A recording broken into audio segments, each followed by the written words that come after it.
uria ninge nowe mumbunge wa Kitutu Chache Japheth Nyakundi aikitie riitana kuri thirikari na akenya oothe kugomera mirurungano ya Azimio la Umoja gitafanio ngano ino maundu maria arakorwo kirehe no guthararia thayo wa muigi wa Kenya, akiuga ati gutire uruti akana gukorwo kihangia kinyagia mihango ya uruti wa wira, na akiuga ati maita maria maingi mirurungano teno ndiri yakorwo iri ya thayo.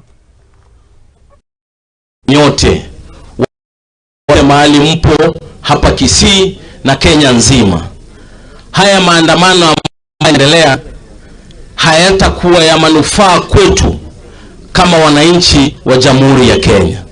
Kwa hivyo sisi tunaomba ya kwamba haya maandamano tuyawache kwanza, tupatie serikali ambayo iko nafasi iweze kufanya yale matakwa ambayo wananchi wa Jamhuri ya Kenya wanataka. Tunajua gharama ya maisha imeenda juu, bei ya unga imeenda juu, bei ya kila kitu kimeenda juu, lakini tukiweka sufuria kwa kichwa bei ya unga haitaenda chini. Mwezi wa 3 watu walienda shambani wakapanda mahindi, na sasa nimeona mahindi imekuwa.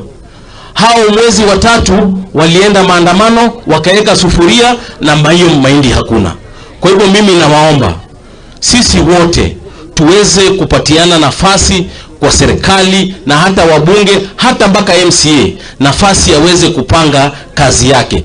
Katika Biblia nakumbuka Bwana Yesu akiwa kwa mashua, na mashua yalikuwa yanayumba yumba. Bwana Yesu wafuasi wake wakakuja wakamwambia, maji yanatingika, tunaanguka, tunakufa. Bwana Yesu aliwaambia, nyinyi imani yenu iko wapi? Na naambia watu wetu mtulie, tukue na imani ya kwamba haya mambo yote yatakuwa sawa. Na naomba watu wetu tujiunge na Wakenya wengine, tuingie shambani, tufanye kazi.